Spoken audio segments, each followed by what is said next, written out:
Alright. We are live. Looks like everyone can hear us and see us. Coming live to you from Philadelphia and Toronto, it's Witches Betwixt. I like that. We're not okay. We're all So just gonna just scream catch for y'all- 60 minutes. To catch all up to speed, we were just commiserating because I've been going through some spectacularly weird shit. Like, I'm not gonna go into it on the podcast, right? But it's like weird for me, and I've like seen literal monsters face to face. It's not a bragging point, trust me. And it's weird even for me, honestly. And Scott was just giving us really heartfelt advice about how the mystic was always really different and ostracized. And I was like, hold up, can we broadcast this? Because you are on a vibe. Yeah.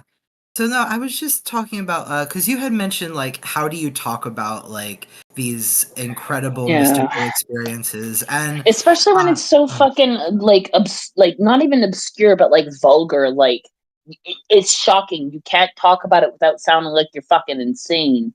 I mean, my mother to this day, I've talked about on this podcast before about that weird time loopy experience that my mom and I have experienced a couple times. Mhm. And to this day, my mom is not a practitioner. And even she's like, I have a hard time telling that story just because like, I don't believe I experienced, like, she's like, I know I experienced it, but like, I so badly can't explain what I experienced that it feels, especially to someone who's outside of this kind of, realm of kind of like it probably, it could happen.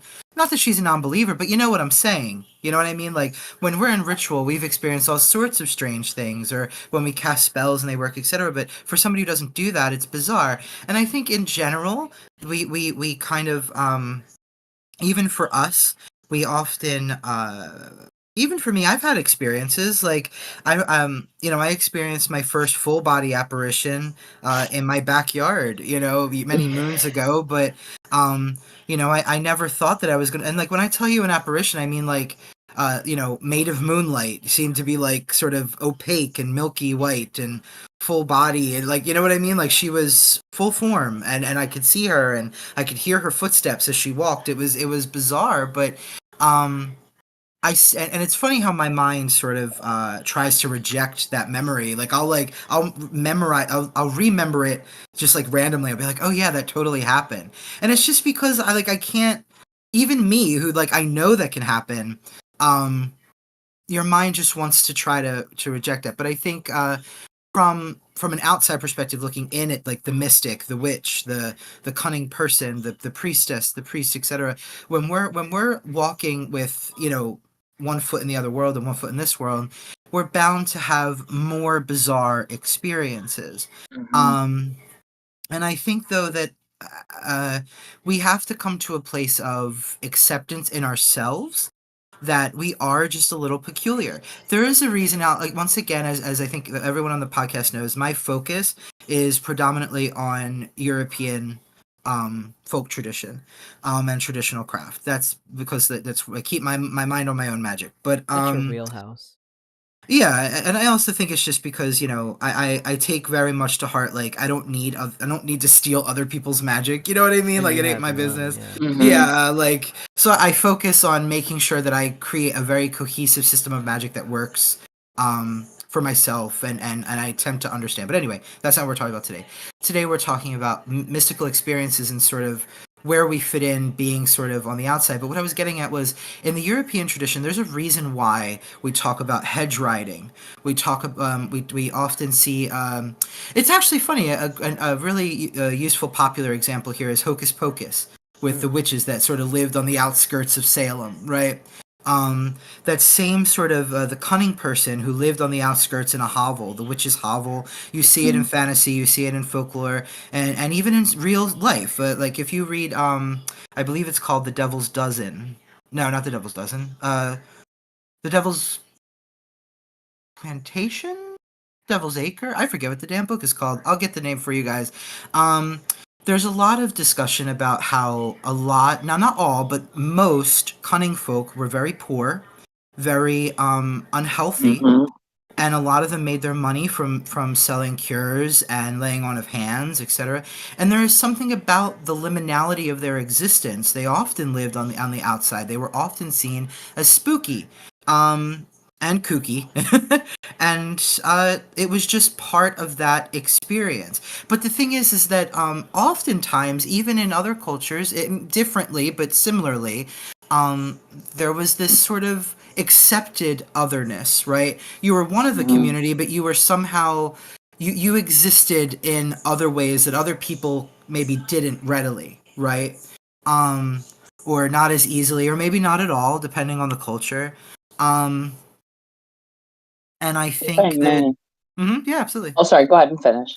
No, I was just saying, and I think it's okay to be a little bit weird. Like, I've talked before about kicking cabbages through the house to cleanse it of negative energy, like, and then you have to kick it to a crossroad. Just kick the cabbage down the street. Like, just do it. Like, yeah, are they going to look at you like you're crazy? Yes. Are you a little crazy? Probably. But does it work? Find out. Like, and who cares? You know what I mean? Like, they can't, as of right now, they can't burn you at the stake. So Yeah. Don't do it.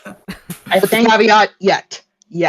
I think what I struggle Right. with most, it's not the strangeness of the experiences. Like, real talk, I love the experiences and I wouldn't trade them for anything. They're deeply personal and fulfilling in a way that nothing else really is, right?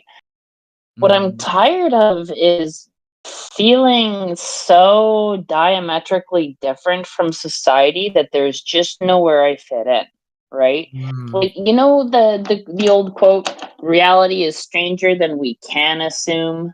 I don't agree with it. I think that we can actually grasp how strange reality is, but that people don't want to. And that's the Mm. fundamental crux, right?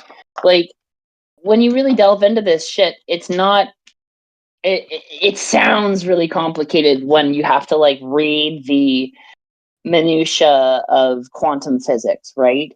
But when you get down to the holistic understanding of things, shit's a lot more integrated and direct than people expect it to be. It's not as overcomplicated as people want it to be, right?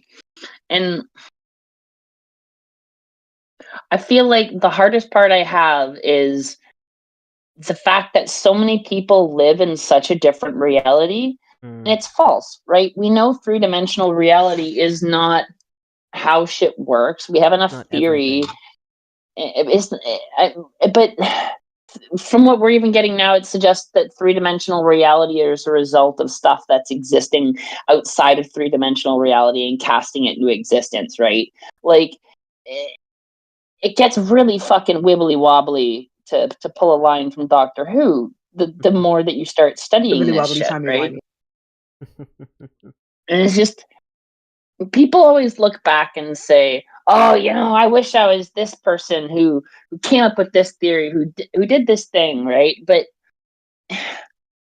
being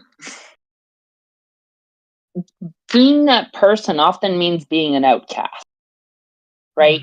You lose so fucking much, and average people don't even understand. Like, just, do you know how hard it is for me to find a partner just because of my beliefs and practices? I don't even want to call them beliefs because it'd be like believing in gravity at this point. I can observe it working, and I have fucking theories I'm writing about it, right? But how do you date somebody or even find somebody to be with when you fundamentally work at upsetting the nature of society? You have to find somebody who's already on that wavelength. You can't pull somebody into that, right? And it's a supremely lonely experience, right? And I'm not saying I'm like some great person or like some revolutionary. I mean, I'd like to be, not for the sake of the ego, but just for the sake of making things better, right? But even the path to try to do that is lonely as fuck, you know? It can be. Yeah, and it is. It's hard, but it's hard being different. And in any Yeah. way, right? It's just It's so weird. I can't believe I have a whole conversation with my therapist about this. So I almost feel very ready for this. It is. It has been. It is. It we are very young. Like even Darian was saying to me, he believes, and I don't know how I feel about it, but a lot of people say that we're a very young species, and like in comparison to other species, and it's not wrong. You know, we have a We lot do of feel like teenagers. yeah, and I think that we are, as Homo sapien, we are burdened and blessed in some ways with consciousness. And particularly like that human, that Homo sapien consciousness. Other animals are conscious, but distinctly human consciousness is unto itself distinct. Not superior, just distinct. And it is hard to be so aware. Um, and I don't think that we've come to a point as a species collectively where we really know how to make this life easy or in any way, you know, unburdened and unfraught. And I think that when you're different, it has always been the way to ostracize in one way or another. um we've always had a difficult time welcoming in the stranger, welcoming in, you know, the other. um it's like something that I know me and Jay have talked about recently, and I've talked to my therapist about on Friday, same session as all this other stuff, is the queerness thing. I literally cried. I broke down crying to my therapist about how I am really tired of being the topic of discussion for the world stage. Yeah. I'm really tired. I don't want, Say it like, louder for the people in the back. I don't want to be like and the worst part is they make us, like, they put us up there, and you know, we're like sitting there under these metaphoric spotlights, and everyone's just like, oh, these queers, you know, and it's just like, can I take my seat now, you know? And they're like, no, because you're boisterous and you're too loud and you want a seat at the table and you're too noticeable, and it's just like, let me just sit down, you know. I just want to sit there, you know, like at the seat where all you are sitting, you know. And they're like, no, you have to dance, you know, perform, do, like. And it's weird because, you know, it often I'm just really tired of being the topic of conversation for everyone. um I'm tired of being uh, uh you know, yeah, I'm just tired A of it. scapegoat. Yeah, I'm exhausted. And it's not just, I'm not just exhausted for myself. I'm exhausted for um all the people who are dying, all the people who are barely surviving. You know, I'm exhausted, and I Oh, think that I'm so sorry. I guess I have a lot to say there. I apologize. Give me a couple no, you're seconds. good. You're good. I just Um, remembered something. and I think that uh, all these really intricate connected spheres of intersectionality, including not you know including uh, uh, earth-centered pagan animist etc traditions, ancestral traditions of religion and spirituality. um I think that one, they all intersect. Two, I think it's all part of it. It all comes up in one way or another. You know, I watched just the other day. I wrote this entire multi-paragraph, intelligent, scathing response to this. He was actually a Orthodox rabbi, and he was talking about how there's nothing redeeming in paganism, and how the reason why we're turning away from God is because there is no God in public spaces.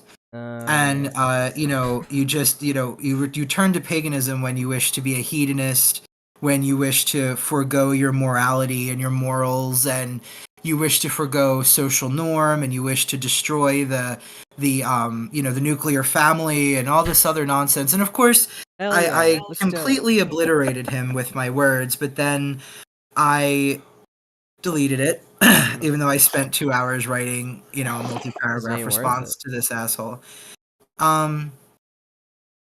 But it's exhausting having to see these preachers with hundreds of thousands of, and it really, what it really is, the problem is the people who, it's really the comments and the support that they get. That, I don't care about them specifically.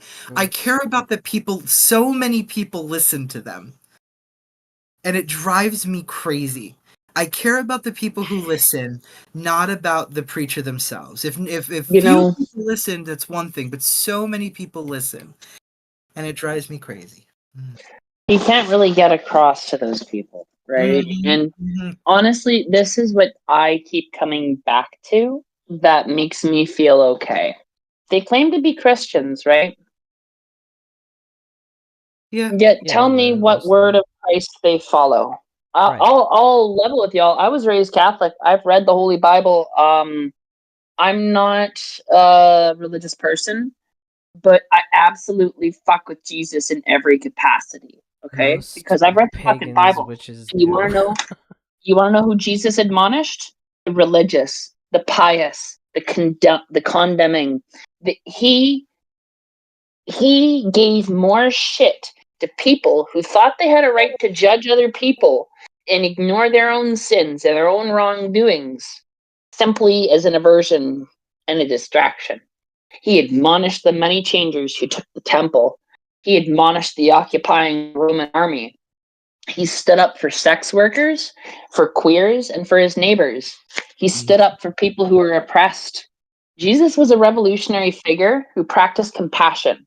And if he came back now, they'd do the exact same thing to him again. They would nail him to a fucking cross, or they'd call him a woke libtard. Okay?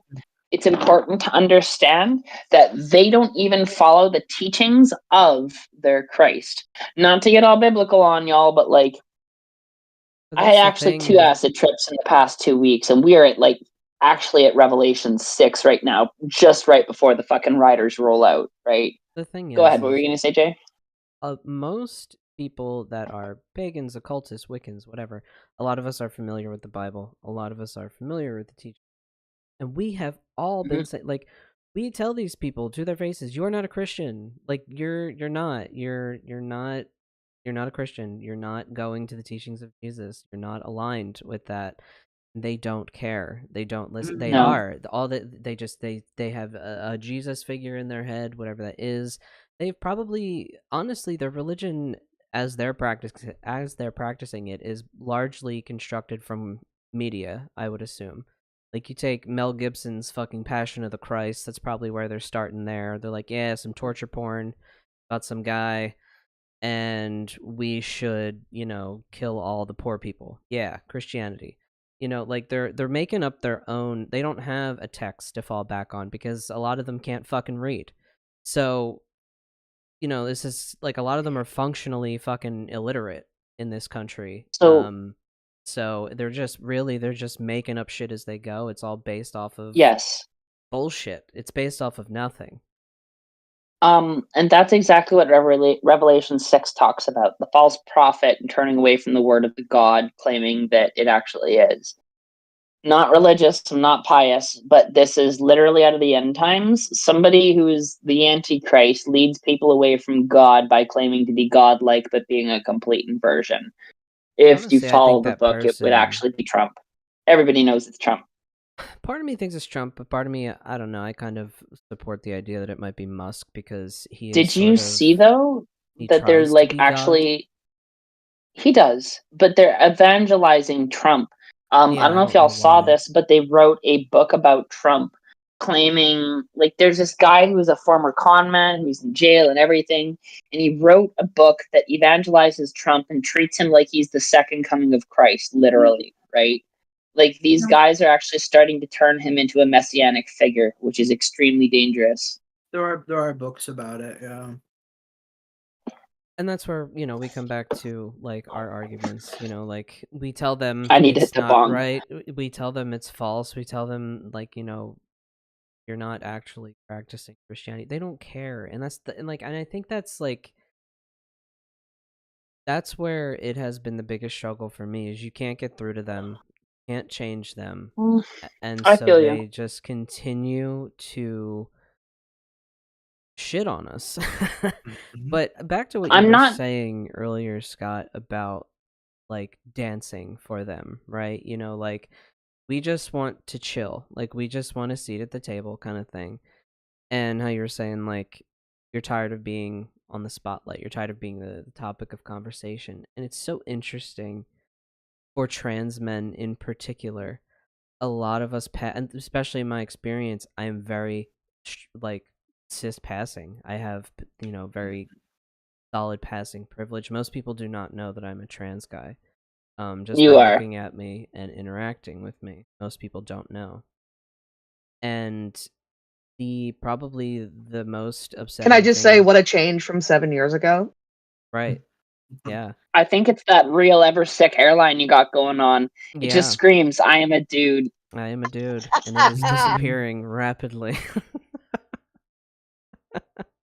um, but so I feel, and this is not to be like I'm the most victimized here, but it's just like I feel incredibly invisible in all of this because Mm-hmm. I am also queer. Mhm. I may be Trans white, men, what yes.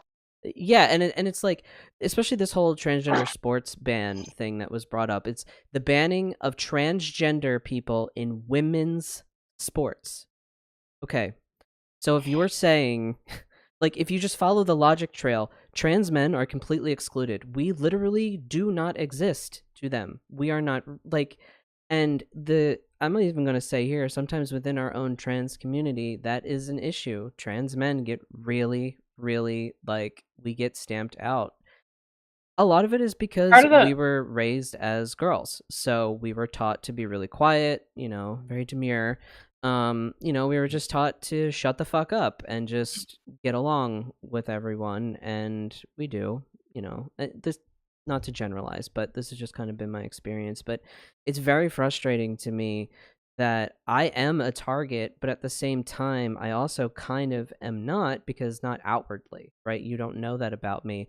But also these policies, like if they start taking my HRT, like that's, you know what I mean? Like it's just, I feel yes, incredibly invisible, incredibly and invisible. that's by design, right? Because like trans women are sensationalized in a very deliberate way because it Yeah, looks like it's like the more mask-looking person in a dress, and it really gets their homophobic hackles up. And trans men are ephemeral in a way that's hard for them to sensationalize, right? Like, yeah, what are they going to do? Show you a picture of a trans guy and be like, "Look at this guy." You'd be right, like, right. yeah, he looks like a guy. Like, what Yeah, do you want like out of me, that's a right?" dude. And You should see how they shut down, like when people show them like like because there's a lot of really popular trans guy fitness influencers mm, and models like Laith Ashley and a couple of others, but like when people are like, well, what about him and him, and like they show these guys and they're like the and they start like stuttering and they're like, right, they don't know because what they're to Because men, do. I just because they're So saw men, right. exactly. People try the exact same thing. You show people like a picture, like even go show them a picture of UJ, or show them a picture of Buck Angel, or show them a picture of one of those million of fitness influencers. Like you want them in the women's room. That's what you're saying. You want them to go to the bathroom with your yeah, daughters. Also, there was a picture. There was a picture. There was a trans guy. Somebody took a picture of this trans guy who was competing in the women's wrestling league, and they're like, this is what we're taking away women's rights. This is what's taking away women's rights. And it's like, no, that's what you want. You want trans guys to dominate women in women's sports. no, they want us to disappear. They do not want yeah, us to exist. It has Exactly. nothing to do with allowing us to compete. It has everything to do with making sure that we're not visible. We go back into the closet and we disappear, right? Just Because pointing to out the them, we hypocrisy. didn't. Exactly. Oh, yeah. I feel you. I feel. But to them, we didn't exist before Laverne Cox was on the cover of Time magazine with the transgender tipping point, right? And that's ultimately what a lot of this is about, right? But again, that's a And trans woman, yes, and right? hear me out though. Where I was going to go with this is the fact that have y'all read Julia Serrano? She wrote a book called Whipping Girl. right? And she No, brings okay. up why trans men are excluded specifically from a lot of the social stigma in it. And it has to do with power dynamic exchange, right? Trans men are often kind of given a slight pass and a nod because it's the base assumption from a lot of cis men that, yeah, of course you'd want to be like us. Why wouldn't you want to be like us? That's a smart thing to do. Right. But trans women, we're socially seen as traitors. We're born with what they view is the pinnacle, right? Because a lot of cis men are so self-absorbed. They think that having a dick between their legs automatically means they're stronger, better, faster, and smarter than everybody, right? Right. Yeah. Yeah. That's third. It's ludicrous. And what it comes down to is we're traitors. We Yep. turn away that male power, and that Scares fucking provokes them on a primal level. Mhm. Somebody who they don't view as man wanting to be man, that falls within their order of hierarchy. But trans women turning away that power is unforgivable and is a slight against the structure itself. And that's the big key difference. That's why they're going to allow trans men into their space in ways that they won't with trans women. And it's why they invisibilize you too, because you also would be a factor in taking down the system. And if they acknowledge you, that gives you power. Yep. And it I just love makes right? I love that you talked about that, Sophia. I love because that theory, it's interesting when you look at it. I heard I actually someone explained all of it, like why queer people in general. So they discussed exactly what Sophia was saying. They also were talking about why homosexuality is a big deal. For women, it's because how dare you not desire men? You subvert what they think a woman should be Yes. interested in. And then for men, how dare you wish to be feminine? How dare you wish you could have all of this power, but you want to not have it? And it's funny because it all comes from that same. Is what was the author's name? Because it sounds like it's the Julia Serrano. same philosophy there. So I'd imagine it all came from there. But Julia Serrano. yeah, it all came. That philosophy is like one thing, and that's why we've said before it's all based in misogyny. It's always It this is. like you know you queers refuse to, they want us. They think that because they've handed us this really horrible script, if you will, to play, and we're like, yeah, nah, we don't want that. It just feels like trans men are viewed as like we're cosplaying men. Like we're just little girls cosplaying men. And it's like, no, we are men. I do wonder if Period. that's sometimes the idea, as if like, you're non-threatening. Somehow you like trans men Right. are less threatening. But I don't want to Whereas be if threatening, though. Like a man should not be threatening. Like, Oh, I this thought is you where said you want to be threatening. Well, I want to be threatening to the right people, but I'm never going to be a threatening. No, I'm never going to be Yeah. threatening to in people all that I want fairness, to be you are threatening to. intimidating. Huh? Exactly. I said in all fairness, you are intimidating. I suppose. Intimidating, not threatening. Yeah. And that's Yeah. fine because you have a very threatening When partner. you want so to you be don't need to be intimidating, threatening. you can Who is the also one to be worry very about? compassionate, kind, and warm too. You're Yeah, not oh, you're a absolutely. multifaceted human being for sure. Absolutely. I think with that, like, I think definitely it's one of those things where, like, you have to get to know you. I can imagine people maybe being, like, a little bit like, this person's going to dominate the space and, like, make me feel so small. But once they get to know you, it's definitely very not that, right? Very warm and, come on, come sit down at the table, like, why are you over Yeah. there? You're very inviting. But, no, I get what you mean. You have resting, almost scowl face. Like I people do. don't know where they're No, I where do. you're And where this you're is at. where misogyny comes in. This is my experience, right? So as a girl going through my life up until my, like, I don't know, mid-20s, I think that's when I really started to transition. I always got, you gotta smile. You should smile more. Smile. I always had resting bitch face, right? As they call it when you are of the female presenting kind of person. Yeah. You have resting bitch face. Now just as a dude, I'm stoic. Just Yeah. very, Yeah. yeah. Real And it's stoked that one. bullshit. And it's absolute, complete fucking, like, it's just, it's Yeah. all nonsense. And I guess what it is, I'm feeling very frustrated because I'm incredibly invisible. Like, I don't want a target on my back, right? I don't want people being like, you queer, I don't want that, because that doesn't help anyone. But you But I want people to also- know that you exist. Yes, I want people to know that I fucking exist.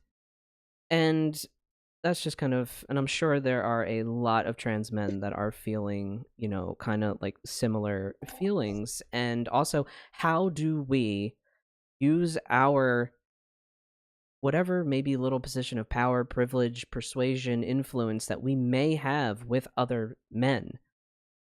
How do we do I have that? an idea. Hmm.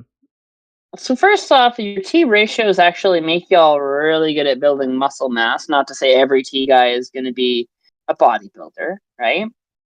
But you get all the trans guys together in one place, and you can start to do things like deconstruct toxic masculinity in ways that cis men are just not equipped to. You can come up with solutions for helping men heal as a whole and develop a positive masculine culture that can do stuff. You can develop neighborhood watch of trans guys who go around protecting other queers, not just being protectors, but being visibly protective, Set that positive example and show cis men what it means to be a fucking man, because y'all got it down better than a ever fucking have. You know what I mean?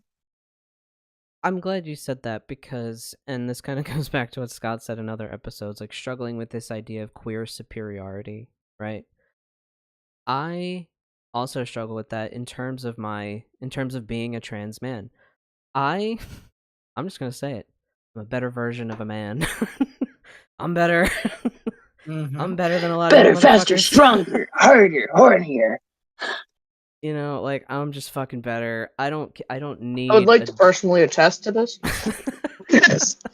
As a bisexual, non-binary, never made up my mind in my life. He is. He's the best version of a man, bar none. I've been with them all, and he's the best. I might be biased, but fuck you.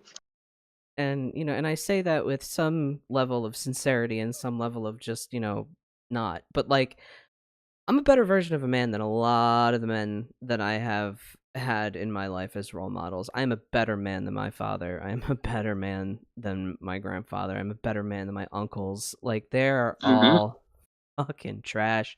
I'm a better man than a lot of those dudes I, went to school with, and they grew up to be, fucking just the same as everybody else. Just like just following the same fucking pattern set before you. And that's the thing. You don't have to follow the pattern set before you. You don't have to have 2.5 children, a wife, a white picket fence, and a dog. If you just want a really nice sports car, my dude, and just to chill and like maybe date some people, whatever, do that. Do that. If you'd rather have a boat than a family, buy the boat. Don't force as somebody who likes cars. As somebody who likes cars, please PSA: don't buy a luxury car for the status symbol of it. Drive it to fucking drive. Buy it to fucking drive it. If I have to pass one more fucking luxury car in my 2019 Prius, I'm gonna scream. Thank you. Passing the mic back to Jay. Everyone's got a Porsche right now. With same in my Delaware 2012 temp RAV4. It's not a status symbol. It's a car. Go fast. Use it or lose it. Fuckers. It's just. I get so angry when people with such nice cars don't know how to drive them. I'm like, how dare you drive that $100,000 fucking car and not? Anyways, sorry. Sorry to headphone users. But we're very passionate over here.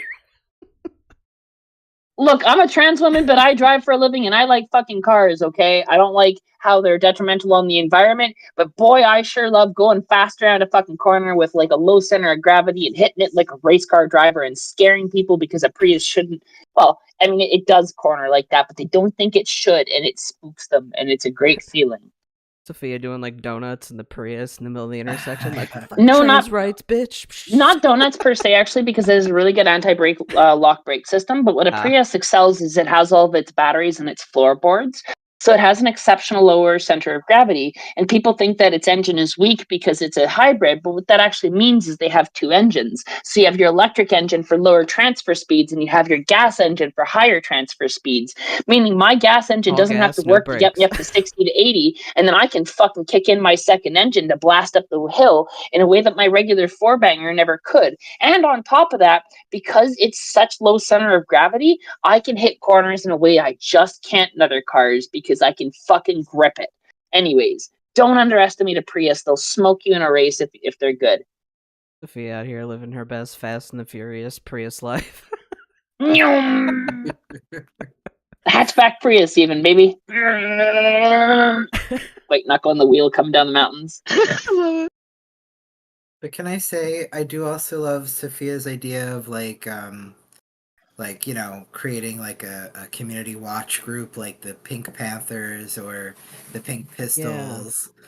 That I'm all for. I'm all Speaking of for pink, that. what was with the pink fucking suits as a form of protest? I I saw don't. a I bunch don't of fucking. lawmakers. American protest is like y'all do art or something that you expect to have people have feelings about and hold up signs. Yeah. Like French protest and European protest and Canadian protest is where like flipping cars and lighting them on fire. I don't know if y'all saw the G20 riots out here and shit, but like it's not we just stand around and fucking hold some signs. It's we'll make you fuckers pay. It is like right now, in terms of like the protests that I've been involved with, they've all been permitted. They've had, like police presence and whatnot, but like not in the we're gonna fucking kill everyone kind of way. So I have not, and this is where I also struggle too, because I understand the importance of permitted protests, right? Having the right things and whatever, right? Because if I end It's up in just the most fucking jail, dystopian that's phrase I've ever useless. heard, though. Right. Yeah, I agree. Like having a permit for a protest. So I was like, isn't the whole point to fucking block traffic and piss people off Right. for a fucking reason? But if you don't have that permit, then cops come in and lock your ass up. So it's like, and then what good are you in jail? Especially if you're like everything right now in Philly. I can speak to Philly specifically, and probably is true of other places. It's like everything's very grassroots. We don't have like a bail fund. Like if someone goes to jail, like we have no way to bail them the fuck out. So like, yeah. Go ahead, Scott. I'm glad you're talking about that specifically, because that's something that I'm seeing a lot of people talking about, and why, like, it's a lot of the stuff that we're trying to get our European friends and Canadian friends to understand, that the system that's set up here, it is set up in a particular way where we will lose our jobs, we will go to prison, and most of us can't get out of prison. Most of us can't afford to lose our jobs. And the thing is, like, I understand, like, a lot of them are like, yeah, but sacrifice. And it's like, yeah, but, you can't tell us to sacrifice at the sacrifice of our family. Like, it's like, you have to understand that, like, these things aren't like, we can't just make these decisions and then throw our lives away. Like, and if I it's go not to that jail, easy because we have to survive. Right? That wasn't at you, by the way, Sophia. Yeah. That I meant like other people, like the grand you, like the, that wasn't at you. But also, I know there's a lot you of mean. people out there that are like, but the protests do nothing. What are you doing? Like, blah, blah, blah, blah, blah. Like, every single time a post of a picture, a video of one of the protests that we have been to gets on Reddit, it's like, what are you doing? Ha, ha, ha. You have no job. Shut the fuck up. Nothing's going to happen. You aren't actually changing anything. And it's those people that are just like, shut the fuck up. At least we're doing something. In addition to working our jobs, in addition to taking care of our houses. Mm-hmm. I don't know if y'all know, though, but it's getting really tense in Canada because Trump just talked about how he doesn't believe the border is valid and he wants to renegotiate it. My family literally lives on the border, and so do I. Yeah, and I know you guys are fucking ready. I don't blame you. Light the fuckers up. Like, I just hope, keep civilian casualties to a minimum, please. Thank you. No. That's not what I'm saying. We can't win a kinetic war against the United States military. No, there's too much money. You guys have money, logistics, you have super weapons, you have been researching since World War II that you have not even deployed, that you're sitting on. I don't have a hope in winning that battle. The most I can do is kill some of your countrymen before me and my family are inevitably wiped off the planet. So I get it when our families and our lives are on the line, because I might be joining the military in the next literally 2 weeks, depending how things go, because it's been accelerating so much, right?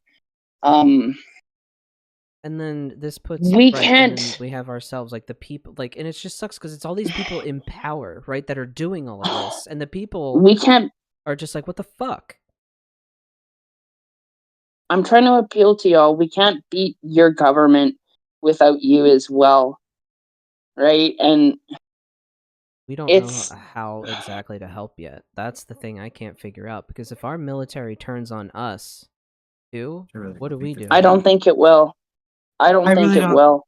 I don't really know. don't think they're going to. I don't know. Like some of them are compromised, but the vast majority of them, like on social media spaces, I don't know. They seem very vocal about, like, I remember my oath. It's to the Constitution, not to a dictator, not to a man.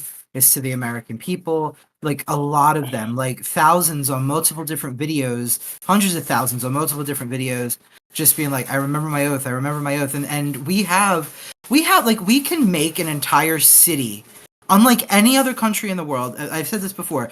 We just out of our veterans, we can make an entire city out of just vets in America.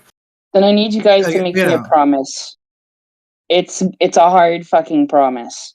But if your country invades my country, I need y'all to risk it for the biscuit, right?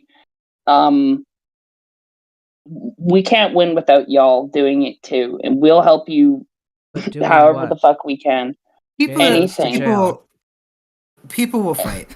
I know that, like, that we're going to do, like, here's the thing. I will say this. The thing is, I don't know what Right to now do. people here are trying to survive, and most people here are, and it's really not just fear. It's that we're too big and we can't organize because we're massive, the size of our country. But one thing I do know, and I know this because we do it every time, and Americans, this is one thing that Americans are really, really good at. Americans have this thing where when something goes really, really bad and it goes like belly up, we have this really weird ability to Rally. suddenly become best friends and rally together. Yeah. And suddenly, like, the impossible becomes possible, and then, like, all of a sudden it's like, where the fuck did that come from? So I do, if history and our history has shown anything, is that we are able to be like, well, fuck, like, I don't want this to happen. It's a bizarre thing to say, because I think, I don't always see it.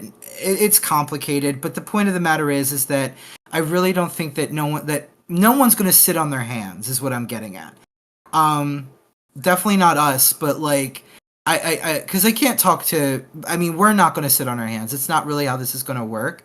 But I also have responsibilities too. Like, I have a partner who I have to keep safe. But Of course, I'm not expecting who's people to sick. fight who can't fight. Mm-hmm. I'll It's fight just in the sense of, like, I will do what I have to do. That's different. But what I'm getting at is that I really do believe, and I might be in the minority here, but I do believe that Americans rise to the occasion. Because the one thing that I think is also true is that we get it done when we're finally activated.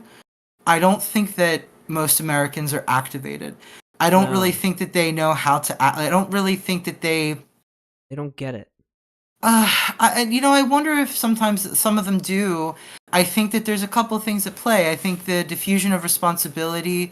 I think that everyone's waiting for someone to come up with an idea, to come up with something. And I think that number one, I think we need to stop relying on one thing. The problem is too, is like, it does need to be someone with resources. I mean, it doesn't necessarily have to be resources, but there are things that people don't know. Like Mark Cuban, why are you I not have, coming forward to fund the goddamn militia? like I have right, Who? like I have Mark friends. Cuban. He's a rich dude. I don't know where exactly he leans politically, but his whole main thing right now is like affordable drugs. So he has like a pharmacy, and he has all these different, like, there's a ton of drugs that you can get for like at cost, through this pharmacy company that he created. And he's a rich fucking guy with a lot of good, I guess, sort of ideas about how to, like, not be a dickhead and be rich. And the thing, like, and that's just I'm like, where are you? Like, Lady Gaga, with all your money, I really hope you're funding the militia somewhere. I really hope you're throwing money somewhere. to the people that really need it. Like, that's the only thing I can hope. And I know, like, they can't publicly be like, I'm going to support, the resistance. All I can say is I hope that you are. I have what I was right. What I was trying to say too was like I have friends who like were very involved in a lot of protests that definitely weren't permitted. Friends that obviously I won't name or discuss, but and they, how do I put this? Even they talked about like it's really hard out there when they're doing their thing, covered head to toe, causing good trouble. It's hard without resources. It's hard without Money. money. Yeah. And I think Not gonna and be that's funded why through see like that's through why Kickstarters and GoFundMe's. Like, it's not. right. And then We're but not then gonna of be able to course you support because you it. can't talk about it, right? Like Yeah. the whole point of Fight Club is not to talk about Fight Club, right? And so it becomes really difficult, but I to get to my point, I want to stop stuttering, but Sophie, I promise you, and I actually genuinely promise you, Americans activate. Unfortunately, it's when it's in their face. Yeah.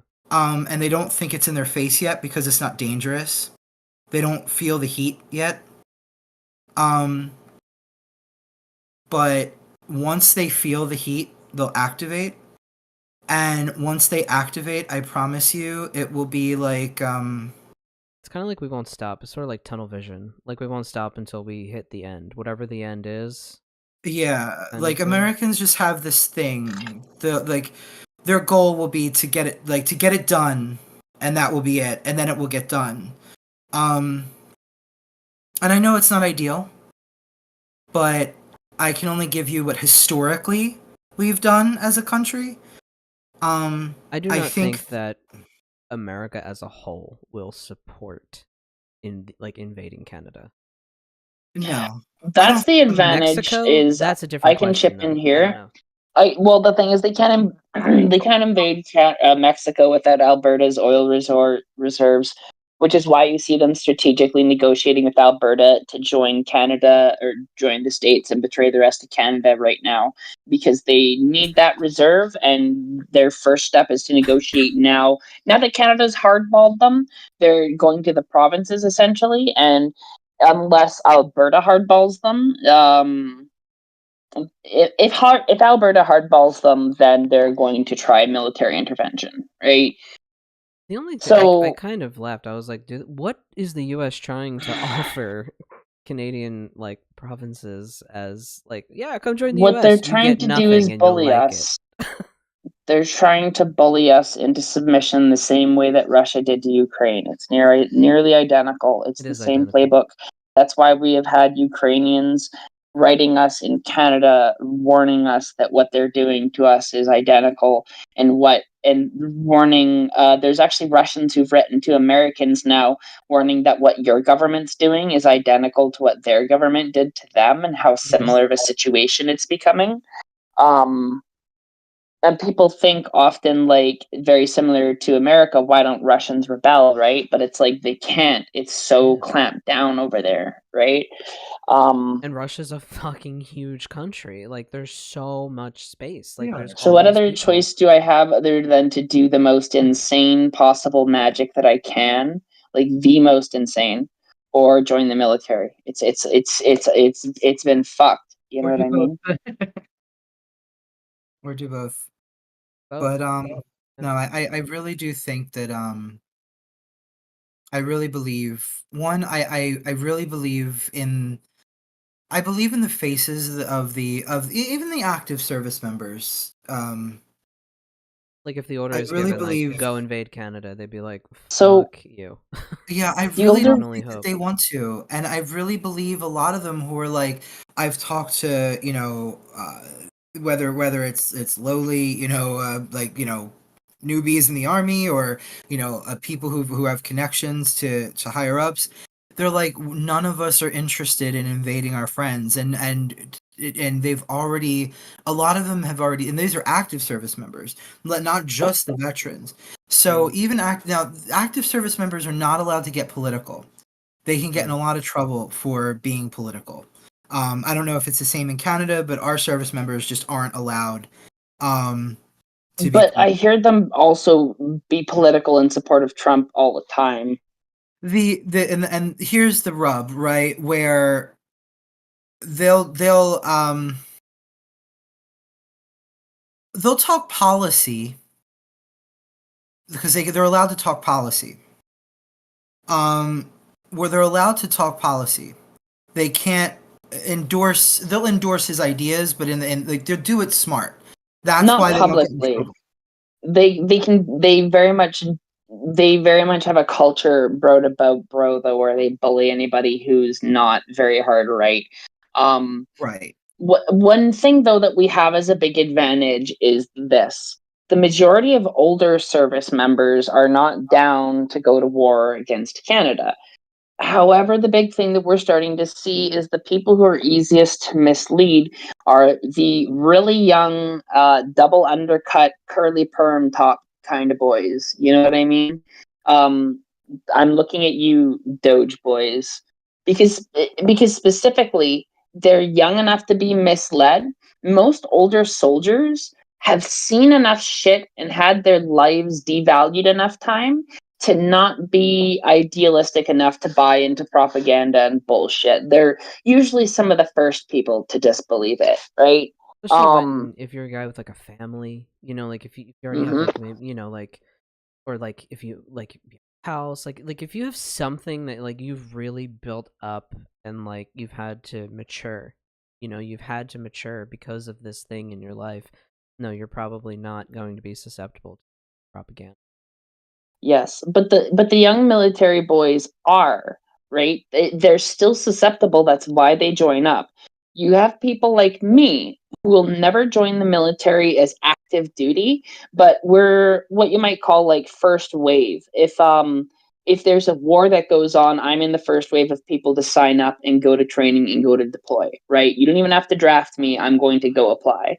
Oh yeah, usually in wartime, there's always like there's a wave of Yes. people that are like, yeah, I'm joining, I'm signing up. That's Yeah. what I call the first wave. I'm sure that's actually what they call it too, right? They're people who you wouldn't consider active combatants, but people who might possess the skill sets to do exactly just that, who don't want to hurt people at all, but will But they know that shit's absolutely going fuck up down. some fascists or defend their country, right? Yeah. It's like me. I'm not going to ever join the Canadian military under regular circumstances because I just don't believe in the majority of what they're doing, right? Right. But you fuck with my family, you Yeah. threaten my friends' lives, I will pick up a rifle as fast as fucking anybody, right? And that's fair. Mm-hmm. And like those are the people I have the most faith in to try and make a difference when shit goes down, right? Because ultimately we will win this if y'all fight your government too, but it has to be the right people. We're not literally calling for everybody to go and do it, right? But you have a large subset of people in your country who fought insurgencies, who know how to wage an insurgency and know how to rise up against illegitimate governments. I'm going to make this a joke, and I'm stating ahead of time it's a joke so somebody doesn't misconstrue it. But fuck, where's that CIA black op budget when you need it now, right? To fund some shit to overthrow an illegitimate government. That's also I kind of the feeling. no good.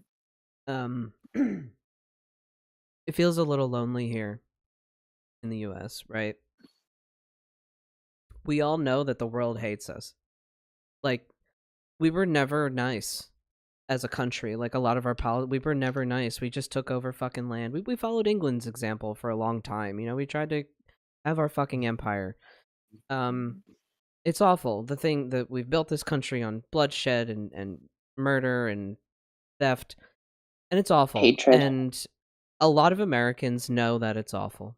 A lot of us know. Everyone here on this podcast right here, we can all tell you it's fucking awful. A lot of us don't know. a lot of us have no idea, and it's like a lot of this country is just uneducated, poor people. Mhm. And then it's like part of me is like, well, get educated, like learn something. I get like fired up and mad, and then I'm like, it's not that simple, and it's not that easy, and you need to have access to things. So like, Were it that knowledge was an inoculation. yeah, yeah, and like, I don't know. I guess like the point that I'm trying to make is like it's kind of like earlier what Scott was saying. Not enough Americans are woke, like to use the terminology. They're not woke. Woke is literally what we all need to be. You need to be awake. You need to know what's going on, and you need to know because here's the thing, right? All these executive orders that were, fucking written and whatnot, none of them are legal, and yet so many companies have just been like, "Oh, this is the law now." That's not how it works, and that's not how it works, and all the lawyers in your employ know that's not how it works, and you still rolled back those DEI policies anyway because you were chomping at the bit to do it from the beginning. So if anything, this is showing Americans what companies actually give a fuck about you. And I think this is going to be a war of corporations too, because our corporations have a lot of power and influence with our government. Yeah, we're seeing Amazon, unfortunately, is one of the bigger ones, but there are also thousands of other corporations in this company. What if they started to band together and to create some sort of something? That's where I think a lot of this is going to come in. But all I'm saying is it's a big fucking clusterfuck, and not enough Americans understand exactly what is happening yet. And it's kind of like Scott said, unfortunately, it's going to happen at like the 11th hour, right? When it's like, oh, it was like we were hanging out with friends the other night. And I was talking about, we were talking about like, it doesn't feel real yet. Like, we know it's shit, but it doesn't feel real yet. And I'm like, that's because the shit literally hasn't hit the fan. Like, the shit is trickling down. It's coming. We all know it's coming, but it hasn't hit the fan and splattered the fuck everywhere yet. And until it does that, America won't wake up. I do think the shit just got real moment will be when they declare war on Canada and intend to invade us. That will be the moment that people actually stand up And go, what? first. Yeah. I agree. I think that will be the first. If nothing else, it will certainly be the first sign of people activating. By the way, what I mean by activating, because I also kind of believe that a lot of people are much more aware than they pretend to be. I think that I think just collectively, we hate to think about it, but there are a lot of people who do that whole weaponizing competency thing, who are like, I'm dumb, I don't know, what? And a lot of the time it's out of avoidance, right? Because this shit is really scary, and it's the same thing as spiritual bypassing. It's just fear-based reaction. Right. And I think, though, that I do agree with you, Sophia, that I think because the good thing, like, I will say this, the good thing is that there's plenty of people here, and our news, the news that we still have, like NPR and stuff, there's a lot of good signs happening right now because they're completely imploding. And they're imploding in ways that they're imploding faster and much sooner than like Hitler did and Mussolini did, etc. So they're falling apart much faster. The dumb they're also motherfuckers are realizing that they're dumb motherfuckers.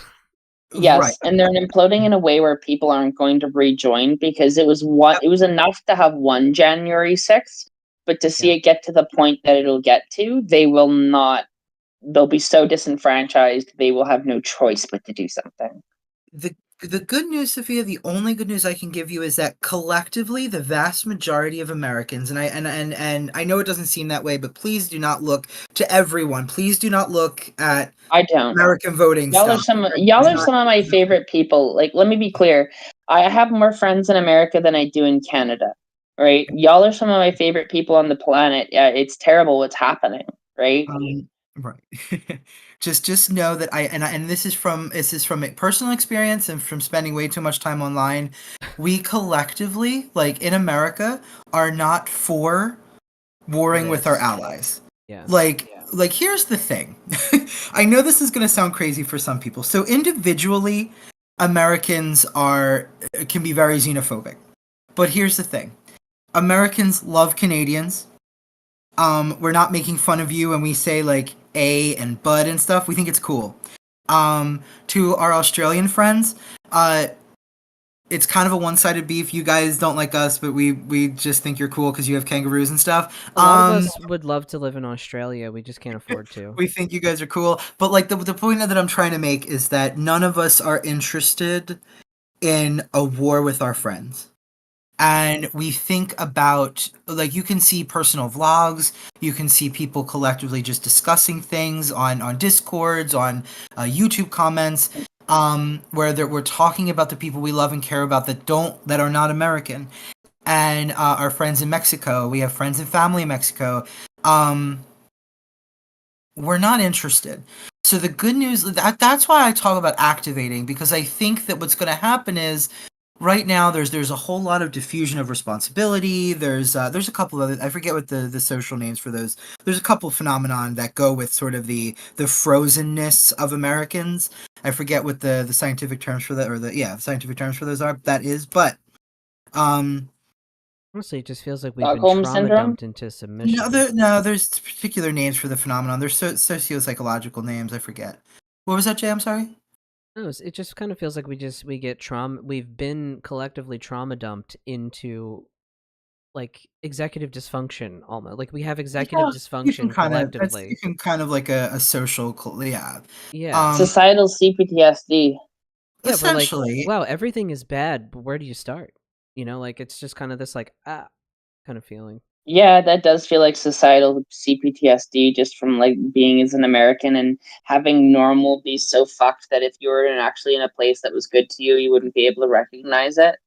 Right. Here's we're the thing. all very shocked. Like when I just learned about France's their whole like hiring firing process. Like it is hard. Everyone, it's like they just don't fire people in France. Like I couldn't imagine. It's so hard to fire people in France. Like the process that they have to go through.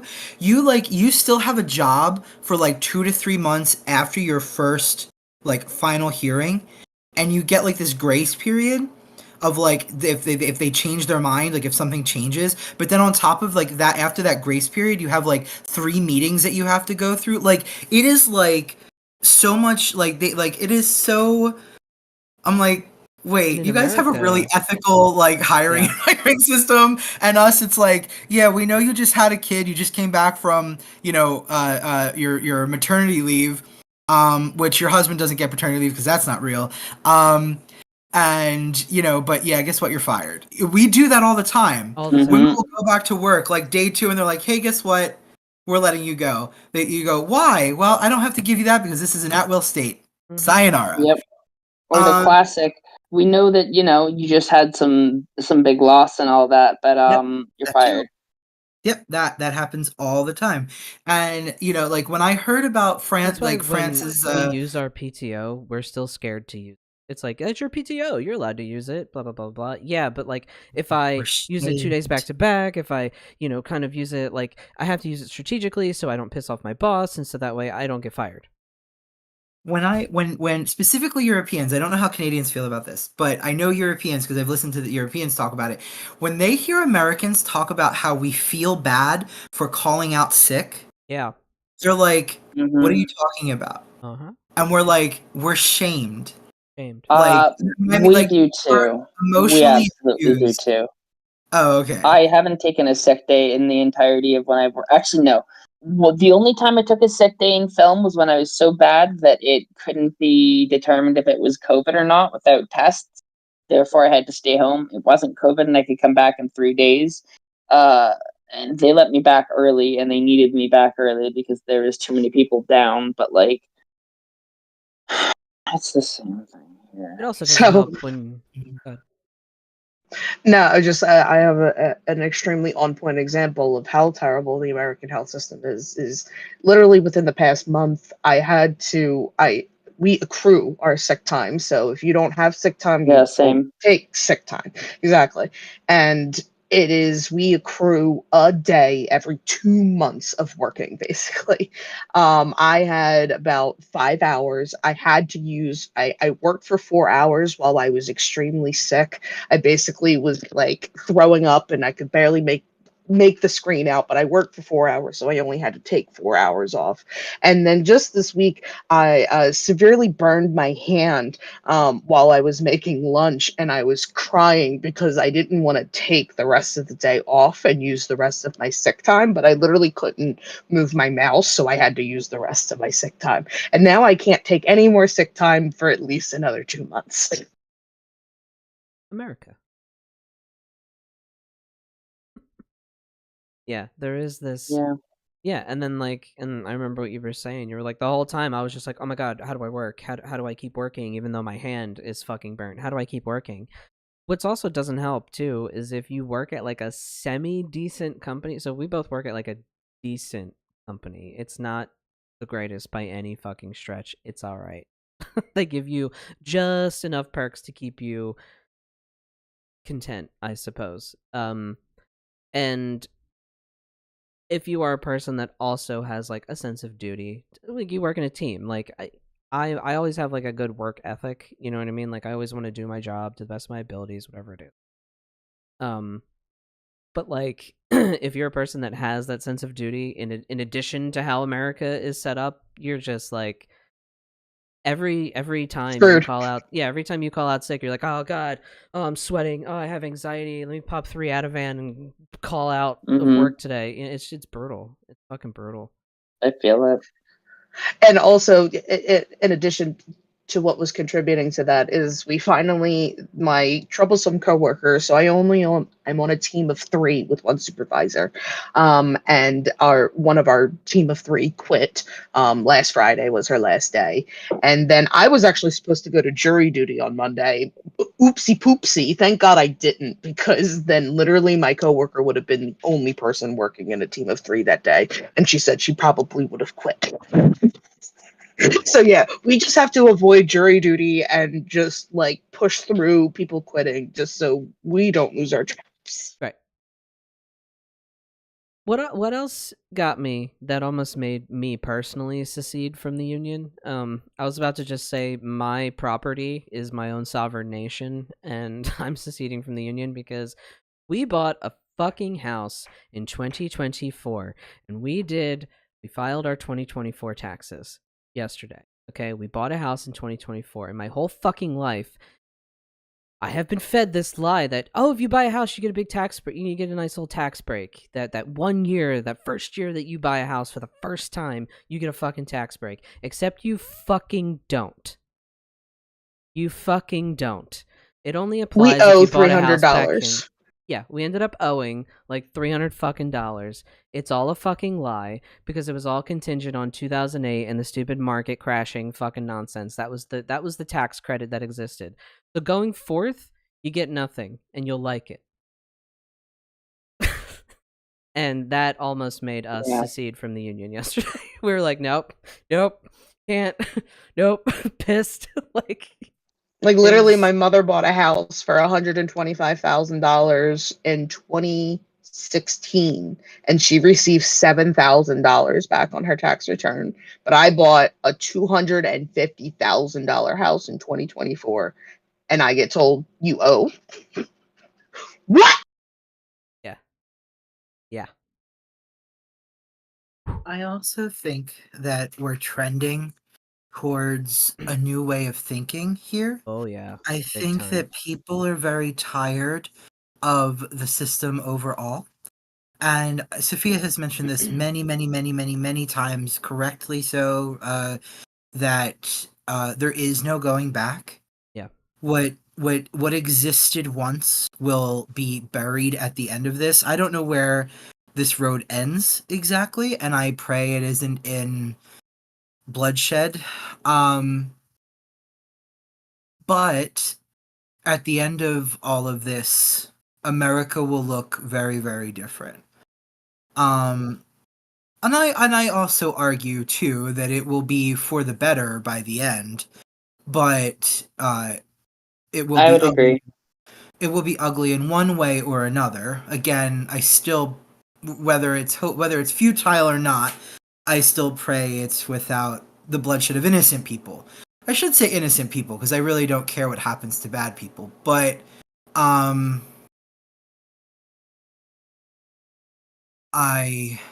do see a change happening in people. Even our left centrist voices are even they're kind of like, wow, this is a coup. yeah, like they're finally like, I and it's funny because I'm learning how to appreciate our left, our center left. I tend not to trust centrists, most because they lean center right. But the center left that we do have, the one thing I really do give them is their ability for logic. And I appreciate their sort of unemotional detachment. And it could be to their detriment, but I think that when you teach yourself how to control your feelings, it's useful to sort of look at what they're saying and pull it into a more progressive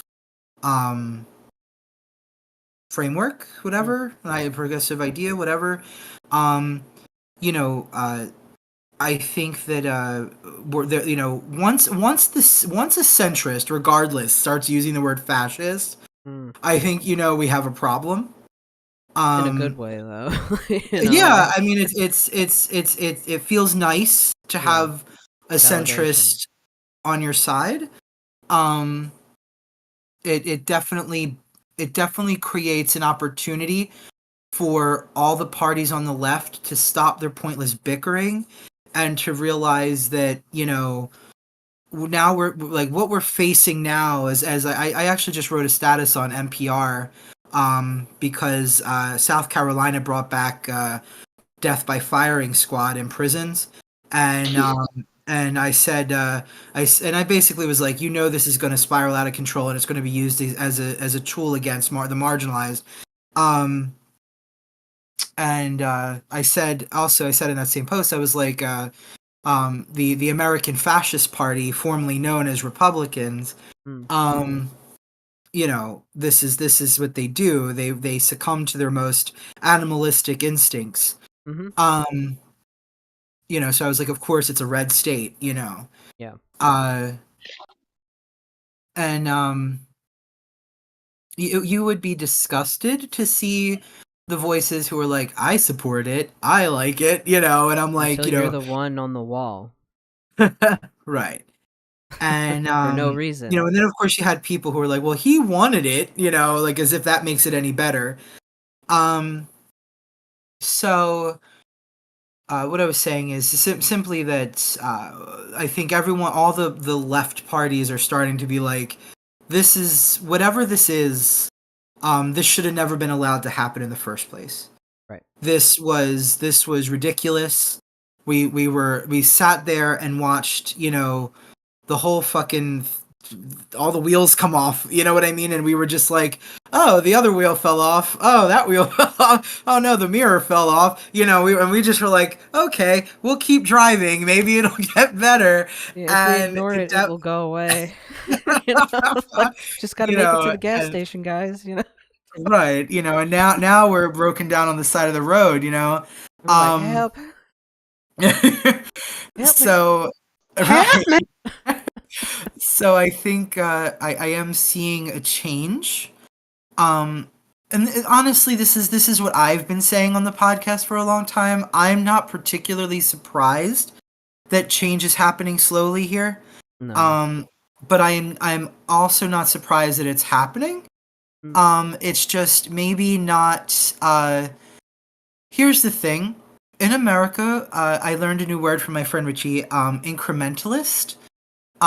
We are incrementalist here. We're not like a sweeping, get it all done in a night kind of people. And we never really have been. But I will say that when we change. Generally, this particularly was the lack of checks and balances. What happened here? was the lack of checks and balances when people told them previously, including people in office and in power, who were like, hey, you really should have guardrails against fascist nonsense. These things are too loose. And they're like, nah, it'll never happen here. That's for other people to have fascists, not That's America. Not America. We couldn't. America would never have a fascist. Never, you know? And it's like, you know, well, guess what? You have fascists. You have Nazis. Like, I literally watched, it's chilled me to my bone. I'm so sorry to go off, but I really want to tell you guys this because it, like, really affected me. So I watch, he's a TikToker. His name's Martin Urza, and he's just like, and he's kind of funny because he's like this very deadpan, very like, very detached, but he like makes fun of like straight boys on like on the other Omegle, the newer Omegle, and he makes fun of straight boys on Omegle because they're like homophobic or whatever. But the other day he came across this like really fucking creepy dude who the guy goes throw him up, and he does the Nazi salute, and of course Martin like starts playing the shit out of him. It's like great. Right. But it was creepy because the dude is really like, you could tell he's disturbed. Yeah. And he was like, because at first he's like bragging about how he's like, I'm full access powers. I'm half Japanese, half German. Like he was like, and then he like still lives in World War II fantasy land, like every other yeah, boy on the hardcore. And internet. then A like lot of these guys do. Yeah, the because they've all been dude playing like Call of Duty for way too fucking long. he moves his camera, but like he wouldn't show the whole thing. But like right there behind his bed was like the Yahtzee flag, like just like dead ass behind his bed, like right there. And what you call it? And I think I caught like the Rising Sun flag in there and shit. Like this guy was like, and like Martin was playing the shit out of him, and he was like coming at like all those things because of course the dude was like talking to Martin. He was like, I won't indulge your delusion, talking about like his sexuality or whatever. And but Martin of course was like accusing him of like what he was, you know what I mean, like Right, yeah. throwing it back at him. But like you could you're see here on this chat thing for a reason, my dude. right. You could see like you could see there was like Martin was tearing him apart. Like if you've never seen the narc smile, the narcissist smile, the smirk, the narc smirk, I don't like it's that. it's really disturbing. It is. Yeah, it makes and me... it's chilling.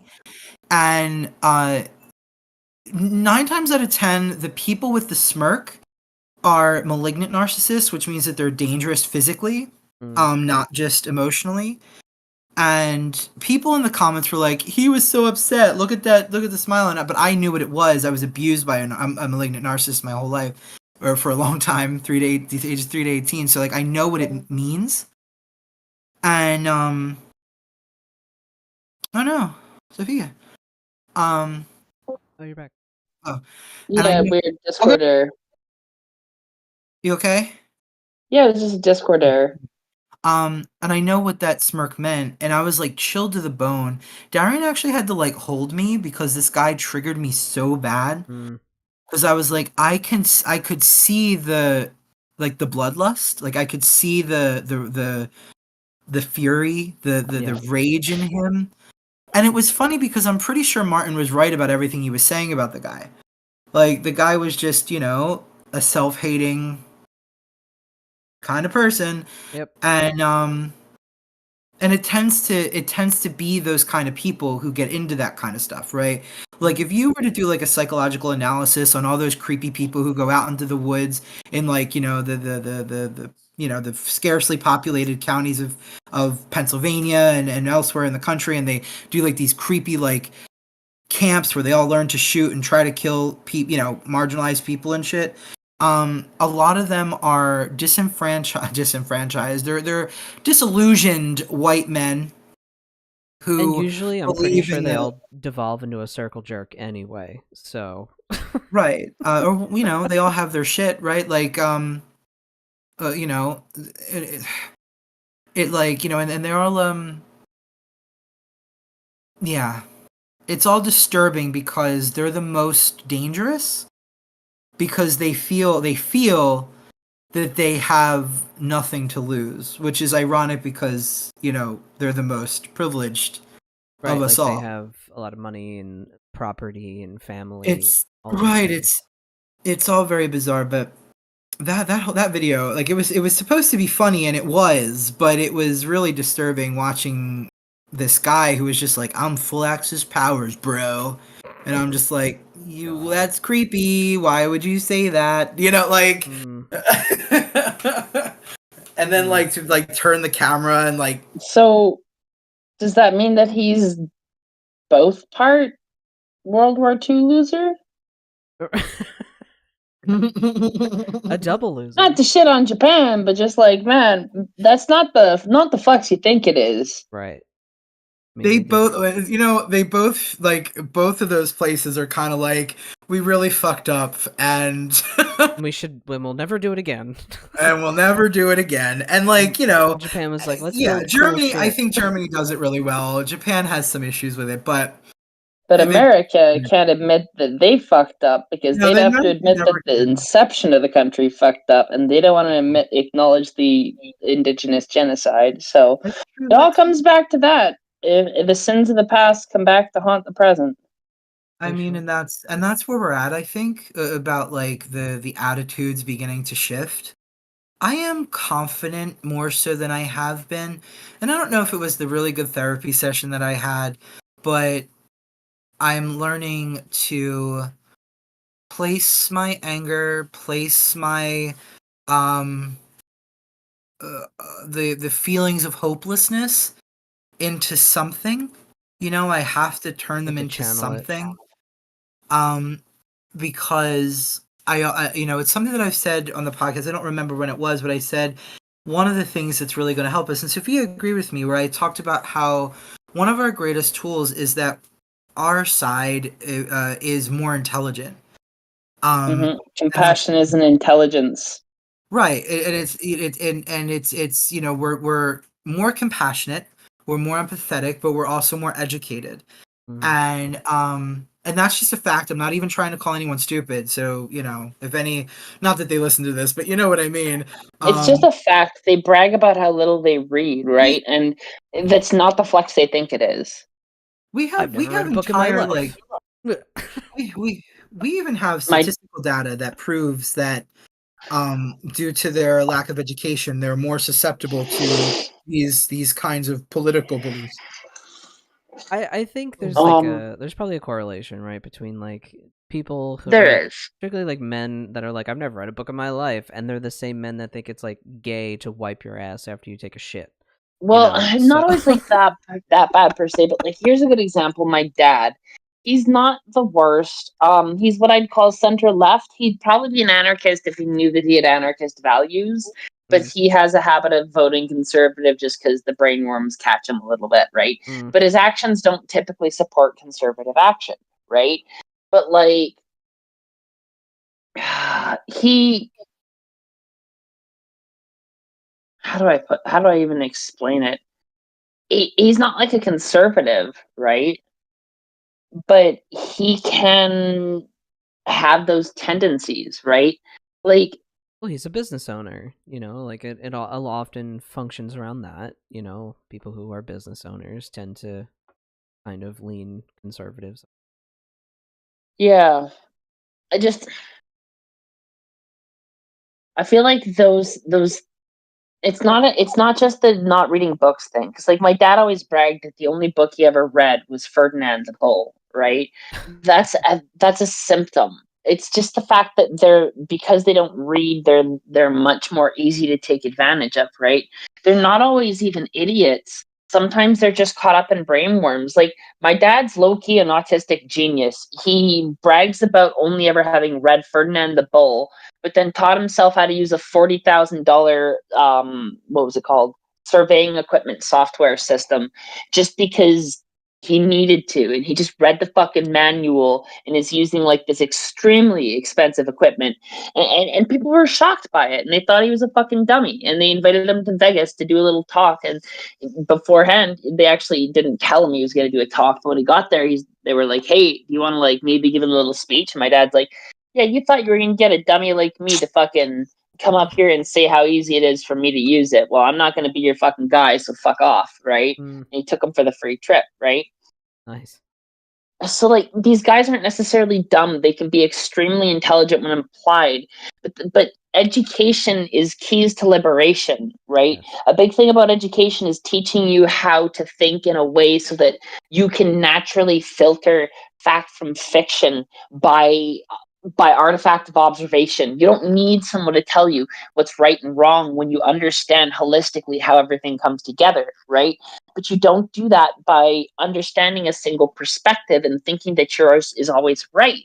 You have to understand what everybody else is going through too to get that holistic picture. And it's not something within their wheelhouse unless you have that education, because that is literally the keys to the gate to liberation.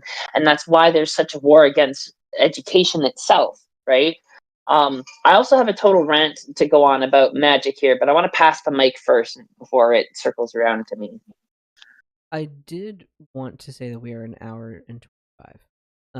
So Yes. we've been going on for a bit. So, I was kind of seeing if anyone had any kind of concluding thoughts to kind of wrap up I today's have two. discussion. Does anybody else, or should I just go? You go, I think. Okay, so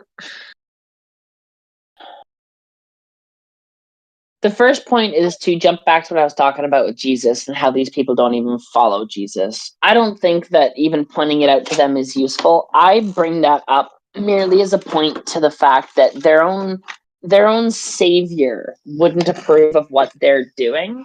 Right. And if what they themselves believe is true, they've damned themselves to suffering for what they've done, because they've chained themselves to a false god and a false prophet, and they've chosen to hate and go against the teachings of the person who they claimed was their Messiah, right? Bless Not their even heart. their Messiah will save them from that. That's a key thing to remember. And it dovetails into the other thing I'm going to say, because back to the very start of our episode and about how much mystics suffer, right? Mhm. I said something before that too. I don't believe in magic anymore. It's like gravity, right? I fully Right. fucking know it's there, and I've been burnt by it enough times to know that you have to be careful in how you apply it, right? Mhm. It has rules, it has a form, it has a shape, and you have to be excising with your use of it. But also, magic is one of the singular most powerful and potent forces in the world. We underestimate ourselves sometimes. We Mhm. undershoot what we can do. But there is one fucking thing I have learned beyond everything else. We hold ourselves back not because we want to, but because we have to. Okay? There's rules to this game. We play fair and we play limited. But I've noticed when the chips are down, when the sake of the world is threatened, I've literally felt myself unleash shit I didn't think I could in the past year. I'm I don't know what the fuck I'm doing. I don't even know if it's something I'm doing, but just the casting that I'm doing is not even the same world of what it was a year ago, let alone a decade ago, right? I think it has something to do with the fact that we can't do it until we need to do it. And that's when the chips are down, just like with the Americans and fighting back against the government. When the time is right, when you need to do it, that's when we can, right? I don't want to sound like I'm religious, but like magic literally functions in miraculous ways when you've seen it happen that way. And don't fucking doubt yourself, because three-dimensional materialistic reality is a lie. Like 3D reality exists, but we do not fully understand the laws of it. And with every little bit of science I've been reading about, every single fundamental understanding of everything will change in the next decade. So hold on, have courage, because courage is the only thing that you can use to fight back against fear. And we'll get through this. And some of us won't. And to the people who fall, I love you and you will not be forgotten. And it may be me too. And if it is, I love you all too. Neither will any of y'all. So heavy. But true. Any other thoughts before we wrap up here today? Just what I was saying previously. Hone your rage. Hone your hopelessness. Hone your hope.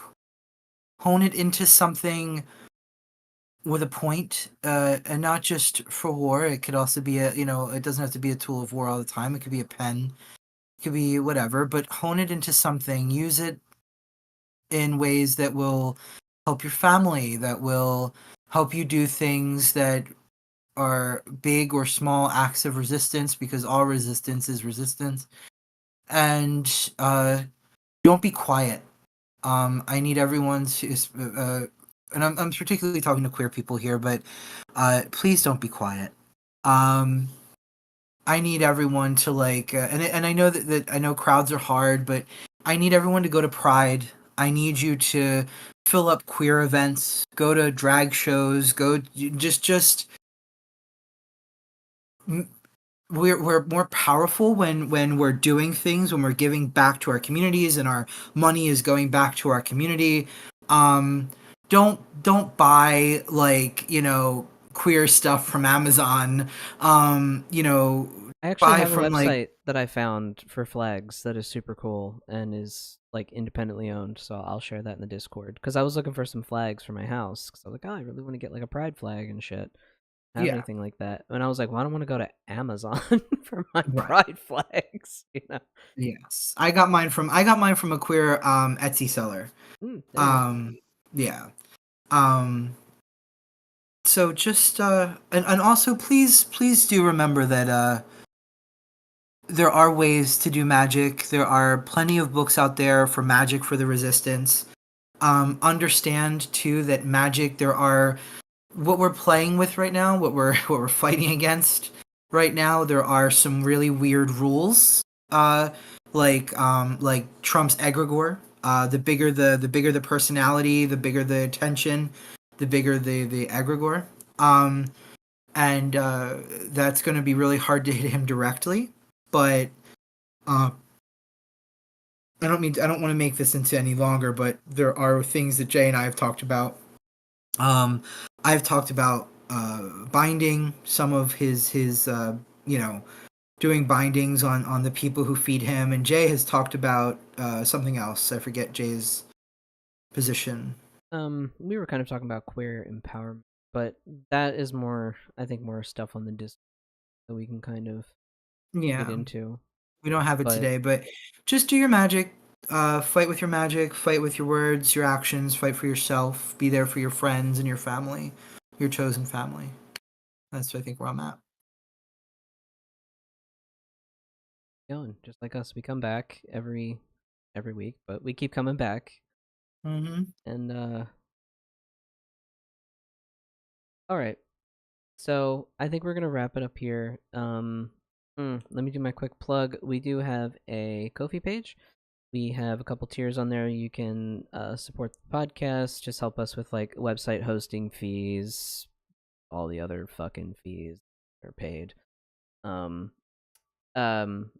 Yeah, there's a couple tiers on there. The cool tier is the Hail Satan tier, $6.66 a month. You can give some kind of shout out, hail, whatever it is that you want, and we'll read it on the podcast. And we do have subscribers to that tier. That is Tink, and Tink always wants you to remember the people of Palestine, free Palestine, and hopefully they're free Palestine. Free Palestine. Yes, they're able to rebuild over there. So free Palestine. All right, everyone, we are going to sign off here.